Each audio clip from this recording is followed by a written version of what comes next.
Welcome, everyone. I always forget about the recording, y'all. Welcome to our presentation on mindful eating using mindfulness for healthier habits. We're so excited to see you and so excited to dive into this topic today.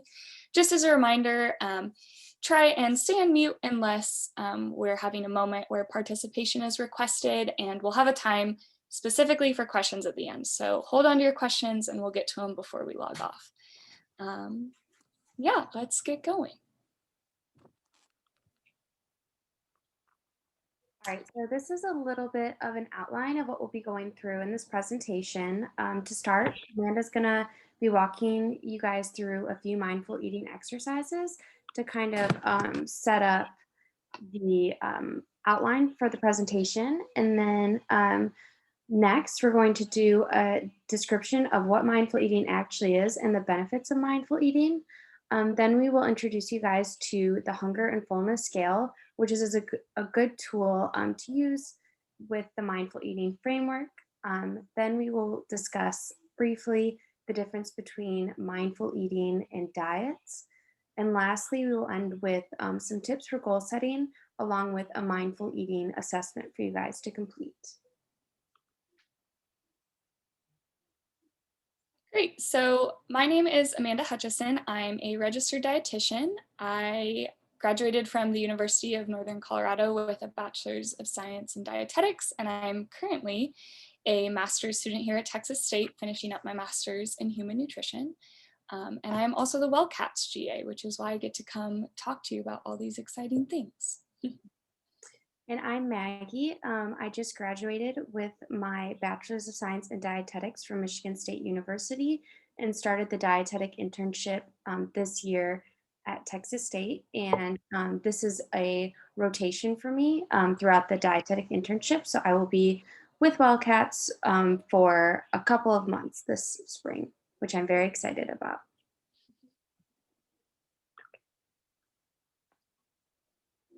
All right, we're gonna get going with a little bit of an exercise. So if you can, sit back in your chair and get a little comfy, maybe close your eyes if you want to after you take a look at the picture. I just want you guys to start thinking about lemons. Pretty common, they're a food a lot of us have had. So just really start thinking about a lemon in your mind. You just picked it up, and I want you to really think through these questions on your own, wherever you're at. Okay, so you picked up the lemon. What are some words to describe the way that that lemon feels to touch? You cut the lemon in half. What are some words that describe what that lemon smells like as you cut it?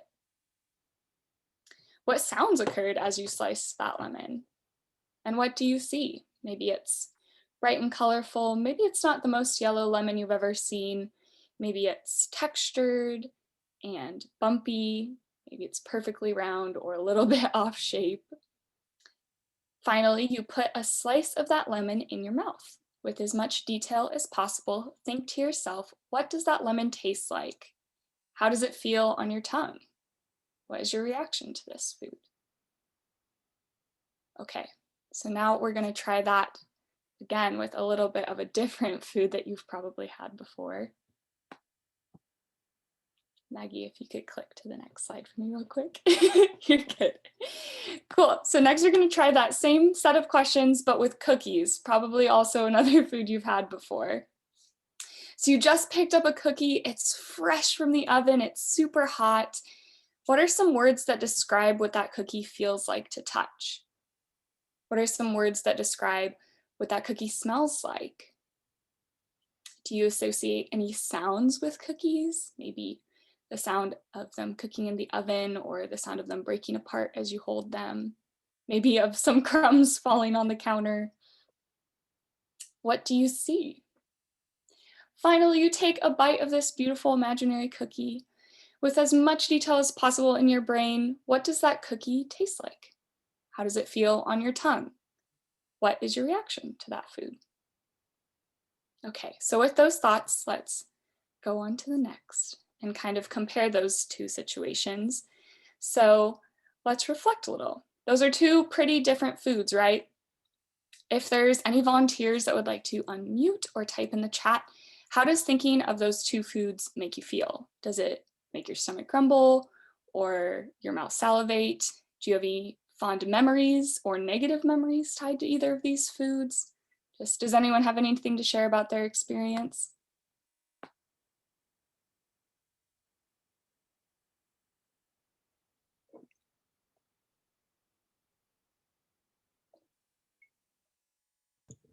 I can share a few words. When I thought about a lemon, first thing that kind of started happening was like, that like kind of tingling feeling when you eat something tart, kind of like started in the back of my mouth, and that was the first thing that thought of.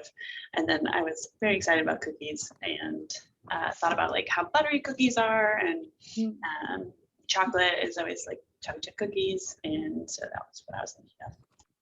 Those are great examples, Daphne. Thank you for sharing that.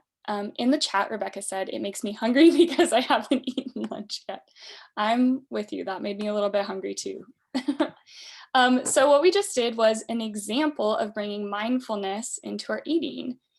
So let's keep going and get a little bit more into what mindful eating is. Okay, so I think now it's appropriate to kind of talk about what mindful eating actually is. And I think it's important to first define the concept of mindfulness. And it was defined by Jon Kabat-Zinn as paying attention in a particular way, on purpose, in the moment, and non-judgmentally. And so in terms of mindful eating, you can kind of bring this concept of mindfulness just to the eating experience. And so mindful eating can be defined as a greater awareness of the eating experience and food.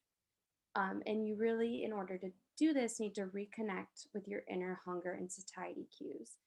And we'll kind of talk about what that means later in the presentation and how to kind of feel these and recognize these so that we can practice mindful eating. So there are some core concepts that are important to mindful eating that I'll kind of walk you guys through and might help you to kind of understand how to put this concept into practice. So the five concepts that are presented on this plate, and me and Amanda talked about how we really like this plate presentation because a lot of times I think that we look at eating as like just like certain foods, and you need your grain, your protein, your carbohydrate, your vegetables, but you don't think about how that food makes you actually feel and how the eating experience makes you feel. So this is a really nice visual to kind of remind you about mindful eating. But the principles that are displayed here are savor, non-judgment, in the moment, observe, and aware. So I'm going to kind of walk you through each of these concepts and talk about how you might use them in your day-to-day life.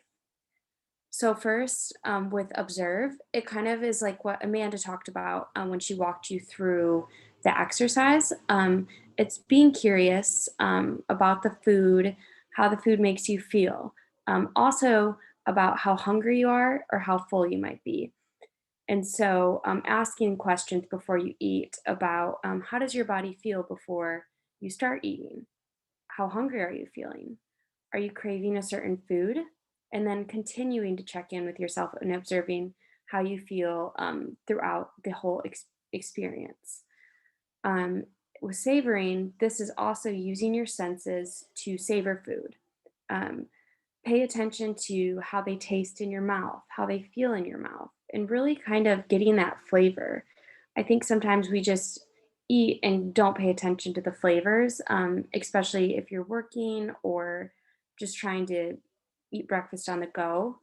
A good example of this is this past Tuesday we had a cooking class, and we had arugula, and I think that's a really good example of something that the taste is so unique and it's really easy to savor and kind of get the peppery notes of arugula. And so that kind of causes you to slow down and really pay attention to that flavor. Next, non-judgment. And this one can kind of seem a little bit weird maybe at first.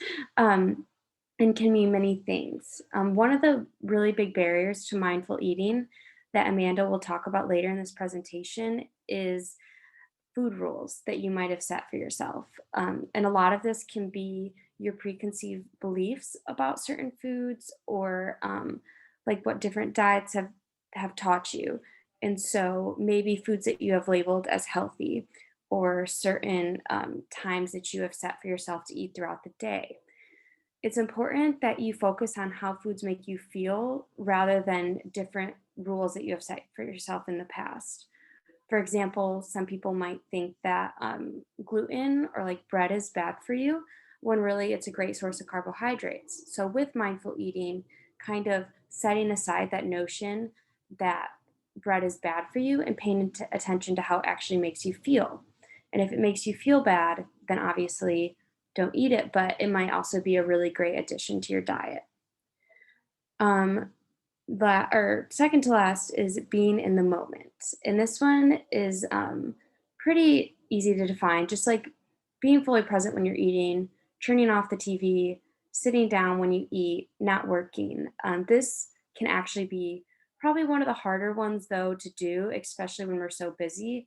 And so Amanda will talk about goal setting later in the presentation and how to make or take little steps to be there. And then lastly, just remaining aware, which kind of ties back into the being in the moment. Trying to not have mindless eating is really important in this journey.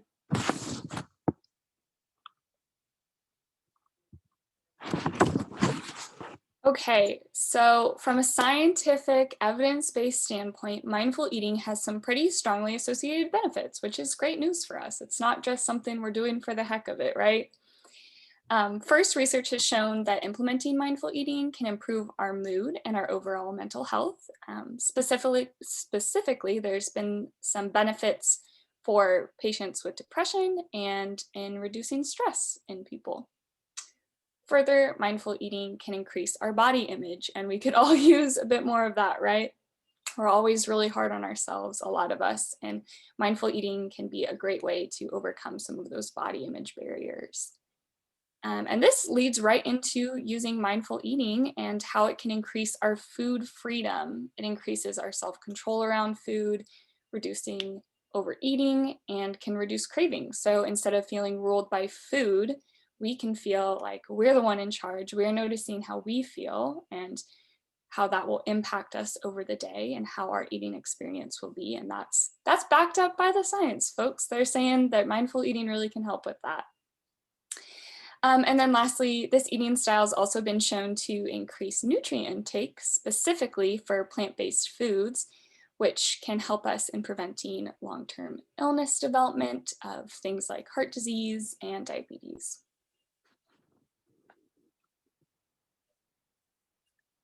Okay, so back to the hunger and satiety cues that we talked earlier in the presentation. Quickly, I just want to define what hunger and satiety is. I feel like hunger is probably pretty well known to you guys on what that is and what it feels like. But just to go over it again, hunger is defined as the desire or drive to eat, which is often in response to calorie or energy depletion. So, right, you haven't eaten in a while and you need food. And so it's often defined as the driving force that kind of causes you to reach for that snack or grab a meal, something like that. So, satiety, I feel like this might not be as well heard or well known to a lot of people, but it can also be a little bit more difficult to recognize and define because it's kind of defined as this state of like stomach contentedness where you don't really have a desire to eat anymore, but also you're not overly full. And so you have that decreased desire to eat, a replete in energy, calories you ate in response to your hunger. And so in the next slide, we're going to go over some of the cues to recognizing this. But I also really like this illustration down here, kind of referring to hunger and satiety as your fuel in your tank. And so when you're hungry, you need to put more fuel or food into your tank. And so that can look like a lot of things, a snack, a meal, but you slowly start to fill back up your tank so that way you can take on your day and do the things you need to do. But then when you're satiated, you don't really want to add more fuel to that tank because you don't need any more. And so it's either a waste of money, going to cause complications. But in the case of eating, it might cause you more pain or harm than good, like belly pain, nausea, um, feelings of fullness, not feeling your best. So let's quickly talk about some of the physical hunger cues. That way you can kind of recognize those and why it's important to recognize these cues as well. So some of the physical hunger cues are feeling lightheaded, difficulty concentrating, irritability, feeling faint, stomach growling, uncomfortable stomach pain, headaches, mild gurgling or gnawing in the stomach. Can you guys think of any other ones that you might feel when you get hungry, or are there any of these that you really resonate with?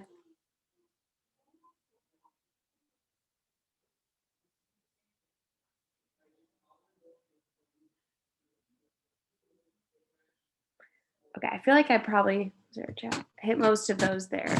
Um, but I think satiety, before I move on to the next slide, is there anything that you guys can think of like a satiety signal based off the definition? We had some answers in the chat, Maggie. I realized you couldn't see it because you were sharing your screen. Some people said that they feel scatterbrained or hangry or have some growling when they're hungry. So It's definitely that hanger is very relatable. And I think that the scatterbrain is too, like you're thinking about food, which is never a good place to be, especially when you want to be productive. So what about satiety cues? Can you guys think of anything based off the definition so far that kind of signals to you that you're satisfied, you're done eating for the moment? This one might be a little more difficult because it's different for everyone, which is what we'll discuss. So yeah, satiety cues. As I mentioned, these are harder to recognize a lot of times. They feel different to everyone, so it's kind of hard to put into words. As you'll notice, there's not as much words or signals on this slide, but it's often described as stomach contentedness, neither being hungry or overly full. And it's around a 5 to 6 on the hunger scale, which is what we will talk about in the next slide.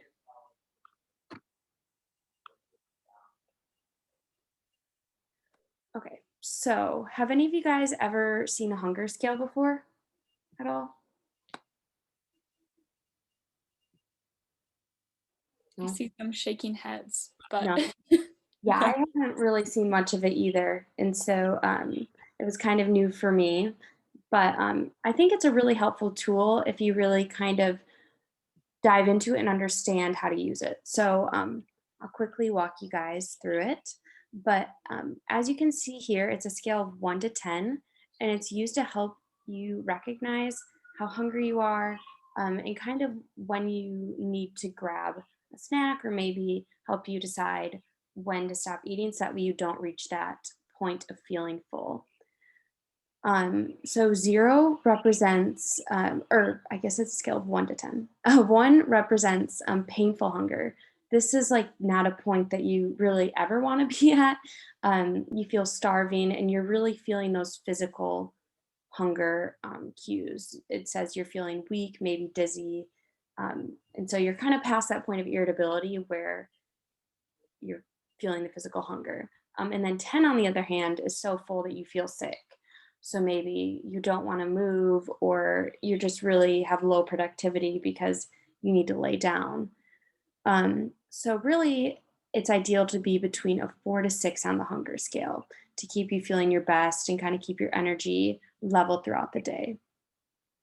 You don't want to go too far below a 4 because this might lead to a state of feeling ravenously hungry and can sometimes lead to overeating because by the time that you do get that meal or snack, you're so hungry and you just, I feel like we've all been there. We get home at the end of the day We're trying to find whatever foods we can eat at that moment.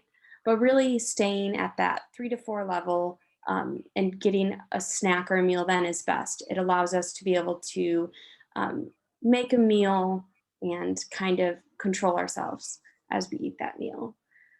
And then on the other end of the scale, you really don't want to go too far past a 6 or 7. And this is not a hard and fast rule. It really depends on how you feel, but that's kind of when you start to feel kind of uncomfortable and maybe your productivity is going down. So I was going to ask, is there any times in your life where you feel like you might eat on the higher end of the scale? Like any patterns? Because I can think of a couple that I'll share, but is there any times in your life that you feel like you tend to eat above that comfortable level? We have some Thanksgiving answers already and some holiday answers. Yes, that's what I wanted to talk about, so I'm glad that you guys mentioned it. But there are certain times, like I feel like everyone kind of tends to, oh, not even overindulge, but they tend to kind of eat past that point. And I just want to, like I said, these are no hard and fast rules. So that is perfectly okay. And of course, you should enjoy those moments. And as we will talk about later, life is all about balance. So just understand that just because you choose to maybe eat a little bit more at Thanksgiving, it's not the end of the world, and that those are holidays and meant to be enjoyed. So I just wanted to talk about that. So practice your skill to remain non-judgmental in that moment, and continue on with your day. Sorry. So quickly, these are just some tips for recognizing satiety. Um, One of the top ones is to pause in the middle of snacks or meals and reflect on how hungry or full you feel. So at first, this might look like physically stopping in the middle of your plate and asking yourself, and then it might come more intuitively with time. And then I'll jump to the bottom one there, and that's ditching the mindset that you have to finish your plate or that you can't go back for seconds. I think that this is really important because maybe you're not as hungry as you thought at the beginning of that meal and you have a big plate full of food, but then you get halfway through and you're like, oh man, I can't finish it. That is perfectly okay. Just allow yourself um, or give yourself permission to put that maybe into like a Tupperware container later and come back to it, or throw it out even if you if you don't want it, and you have the means. Um, and also, that goes on the other end is that you can always go back for seconds. So if you're still feeling hungry, don't feel like you can't go back. That's part of mindful eating, is recognizing that you're still hungry and giving yourself the permission to go back for more. And then lastly, reflect on how you feel after you're done eating, and how full you are.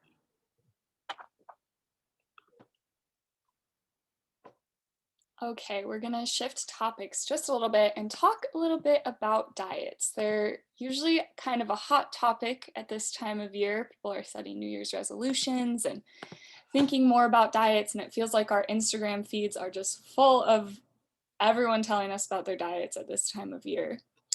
But it's important to note that diets, more often than not, are unsustainable. We start them, we stop them, we then feel guilty about it, and some time passes and maybe we decide to try again. This unsustainable nature is called yo-yo dieting, and it's been proven to be pretty unhealthy for our bodies, unfortunately. And it's not a good way to make lifelong, lasting changes. Diets are often focused on rules, as we mentioned before, especially in what you can't do. And this takes away from the fact that food is so much more than just fuel for us. It's social and it's cultural and it's nostalgic. And it plays a lot more roles in our life than simply being a source of nutrients for our body. It's very nuanced that way. So taking away foods from our diet through dieting can make us feel like we're breaking rules for engaging with foods in ways that we genuinely value and that are important for more than just our physical health. Not just so, but diets can have a long-term negative impact on our bodies. When we engage with them, we often lose weight right away, and that can bring some instant gratification. But unfortunately, the weight that we lose right away with dieting is often water weight, and not necessarily the fat that you were trying to get rid of or the muscle you were trying to gain per se. So when that happens, we feel like positive, right? We feel like, look, immediate impacts. But what our biology hears is this: you are starving me. We better make sure we hold on to some extra nutrients and some extra weight in the future so that we don't starve again. And so then your body's metabolism and the way it processes foods is changed forever. So this is really just telling us that diets don't work is the answer to this question.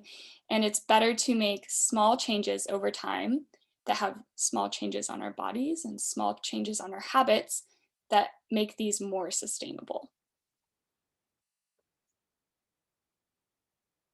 With that being said, mindful eating is not a diet.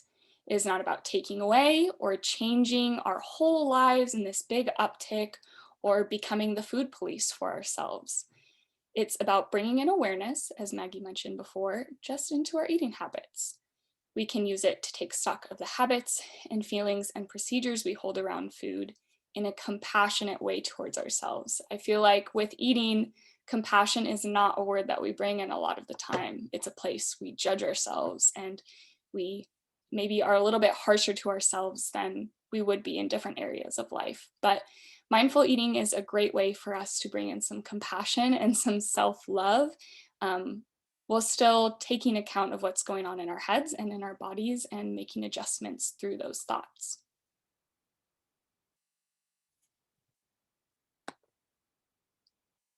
So from there, let's jump into how we can apply all this exciting information into our lives in a sustainable way. A phrase I heard recently that really sums it up is small goals, small misses. When we make small goals, we're more likely to meet them, and it's less devastating if we don't, easier to regroup if we don't. Small goals are like the little checkpoints we hit on the way to our big, big goals. For example, if your goal is something like prevent developing diabetes in my life, that's a whopper of a goal and a bit hard to chew on, right? It could feel overwhelming. Where would you start? But if we set small goals, maybe something like, I want to read one article about diabetes prevention this week, you've taken a small step towards that big goal in an attainable way, and you can make another small goal after that.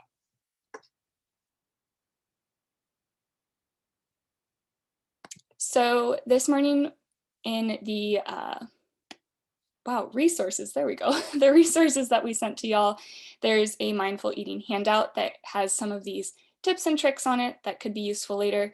And we also sent out this mindful eating assessment. If you have time right now and you have it at your fingertips, feel free to download it and kind of look over it. Talking about mindful eating is great, but I don't want you guys to leave thinking, but where do I start? I don't know where I eat mindfully in my life and maybe where I could grow in my mindful eating. So this is just a really great tool to kind of walk you through some different areas in your life and help you reflect on maybe where you could bring some of that mindfulness in.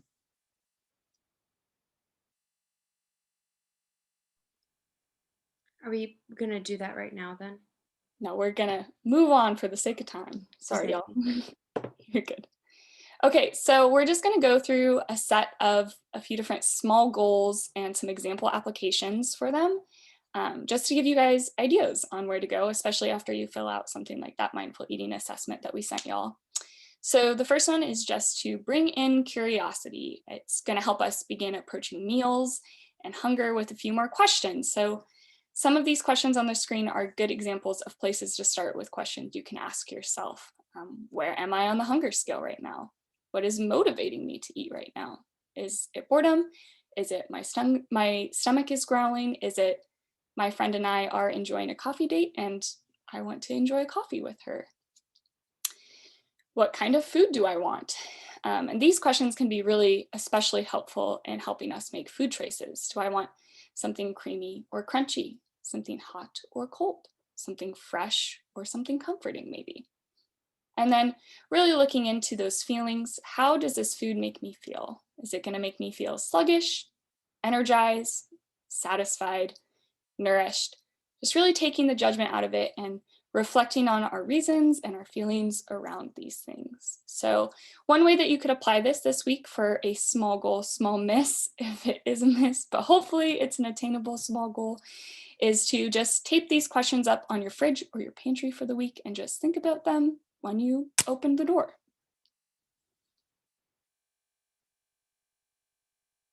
Our small goal 2 is about removing distractions. It's pretty hard to bring awareness into our meal times and into our eating if everything is going on around us. I know I'm pretty guilty of this one, of having my laptop at the table with me, trying to get some extra work done while I eat, trying to double task, maybe looking at my phone at some funny videos while I'm eating, or just messing around in general. So just an example application for this one is to clear the table of all distractions just at one meal this week. Just try it out. Get rid of that laptop, get rid of that homework, that extra work, put away TikTok or YouTube, and just enjoy the company that you're with and the food that you're eating.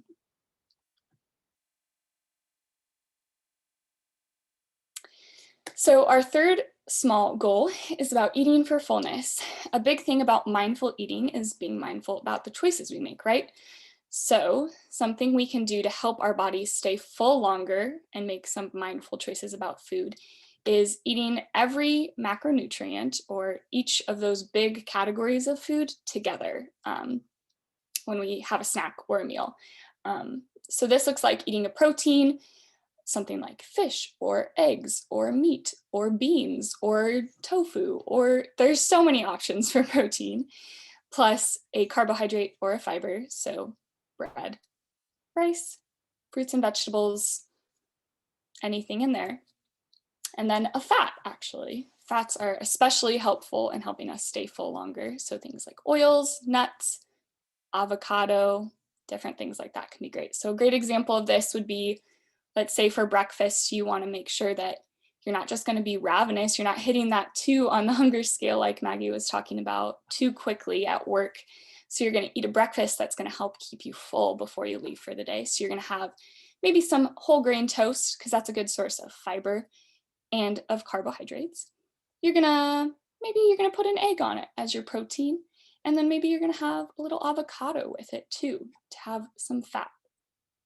And then combining these things together will really aid you in the day. So for an example application for this one, when planning dinners this week, or breakfast or lunch or snacks, whichever one you want to do, maybe just take time to know if each has a protein, a carb or fiber, and a fat source.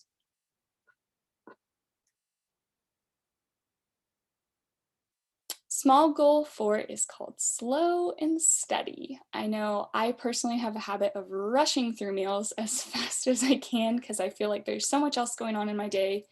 But a great way to be more mindful with our eating is to just slow down, slow our roll. So for this one, a great application would just be at one meal this week, set a timer for at least 20 minutes, and then try and give yourself that whole time to really savor the moment, bring in awareness, really observe what's going on for you in that time.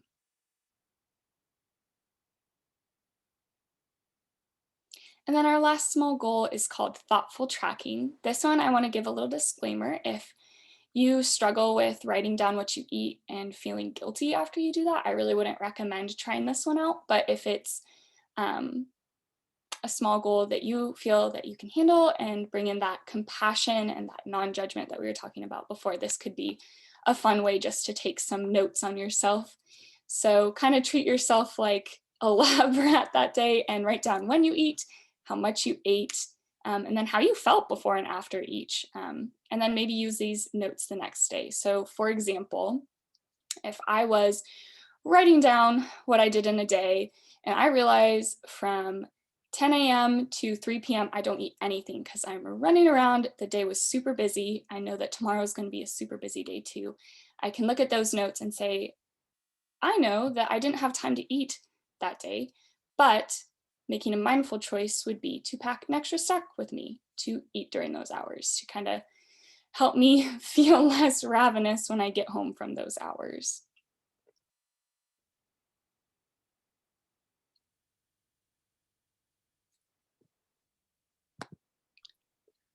Okay, So these are some quick resources that we pulled together for you guys. Mindful eating can be a little bit complicated to in practice. Like Amanda had walked you through the small goals, but it really is a process. So these are good resources to refer to kind of help you further your journey along with it. So there's 20 mindful eating handouts from Dr. Susan Albers, and there's 20 of them. So if you want to visit that website and maybe print off some that resonate with you, that you could put on your refrigerator, that would be great. Um, Also, the book Intuitive Eating, I used it as a reference for some of the slides I put together for this presentation. But intuitive eating incorporates mindful eating, and this is a really great resource as well if you want to have a whole book on it. And then this last one here is for more info on the hunger and fullness scale. It's a little blog that kind of walks you through it a little bit more in depth. So, how can Wildcats help? Well, we have pan cooking classes that you guys are able, if you guys are able to attend. And it's us. So this February, it'll be in person. So it'll be us and your fellow colleagues. And we'll be doing it, I believe it's February 11th, and that one will be from noon to 1. And then February 15th from 6 to 7 p.m. So it's not on Zoom anymore, but it'll be in the FCS cooking lab there. And so this will help you to get some inspiration from the kitchen, and we can a lot of our meals do have that hunger crushing combo or eating for fullness. So give you some ideas on how to do that. And then one-on-one nutrition counseling. This will be with Amanda or myself, and it's a 1-hour nutrition counseling session that'll be tailored to your needs. We'll send you some pre-questionnaires to fill out prior to the session, and we can like I said, tailor it to what you want to learn and your goals. And that can be in Zoom or in person starting February.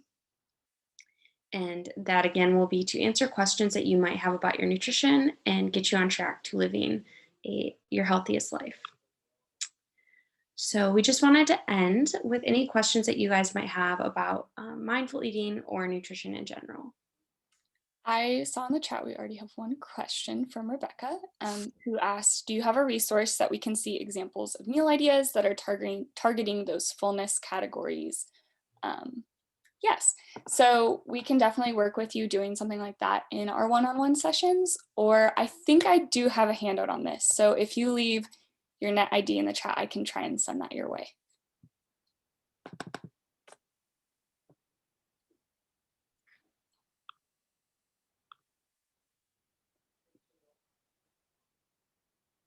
Does anyone else have any questions about mindful eating that we can answer for y'all?